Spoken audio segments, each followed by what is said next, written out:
Hello and welcome to the first episode of Petercast. Today, on the historic March 8th, we celebrate International Working Women's Day. Lois will be joining me today. How are you, Lois? Thanks, Peter. I'm doing fine. What about you? Thanks. I'm great too. So let's start by explaining today's importance. What exactly does March 8th mean? As you mentioned, this is the International Day of Working Women. Every year, women across the globe celebrate this day and make demonstrations. We women have been oppressed by centuries. And this is our day to raise our voices and fists against the oppression. I think it's important to dive deeper into this topic. What do you think of women's oppression through history? Yes, it's indeed an important issue. For centuries, women were treated as lesser beings. Under slavery, feudalism, and finally capitalism, women are confined to domestic labor. We are seen as instruments of raising children and doing housework. For the most part of history, women didn't even have basic human rights such as education or voting. Under forced marriages, we were nothing more than slaves. The witch hunts of Europe murdered thousands of women for daring to exist outside patriarchal control. Times changed, but not in favor of women. Under industrialization, women and children were thrown into factories for pennies, working 16-hour days while the bourgeoisie profited. Even today, capitalism perpetuates this violence. Women earn 20% less globally, perform more than 12 billion hours of unpaid care work daily, and face epidemic rates of sexual harassment and femicide. By the way, it's a great time to recommend a book. Friedrich Engels exposed the roots of this injustice in his work, The Origin of the Family, Private Property, and the State. He wrote, "The overthrow of Mother Right was the world historic defeat of the female sex. The man took command in the home also. The woman was degraded and reduced to servitude. She became the slave of his lust and a mere instrument for the production of children. Before class society, many communities were matrilineal and egalitarian. But with private property, men seized control to pass wealth to heirs. Women's bodies became commodities to monopolize, producing legitimate heirs and maintaining households. The patriarchal family was born as a tool of exploitation. Today, capitalism continues the legacy of exploiting women for the sake of profit."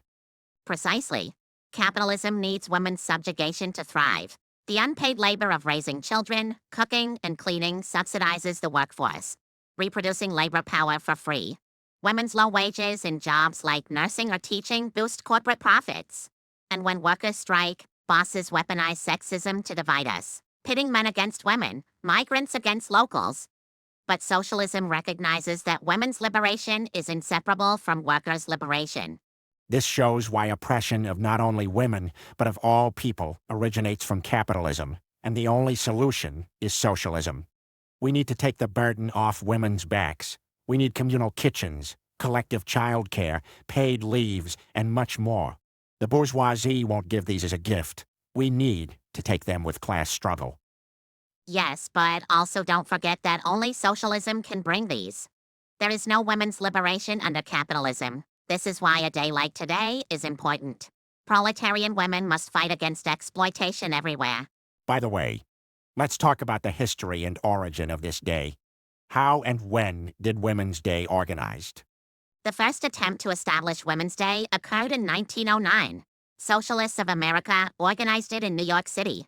This inspired the 1910 International Socialist Women's Conference to propose a special Women's Day to be organized each year.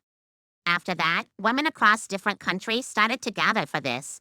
There wasn't a specific date at the beginning, but the February Revolution changed everything.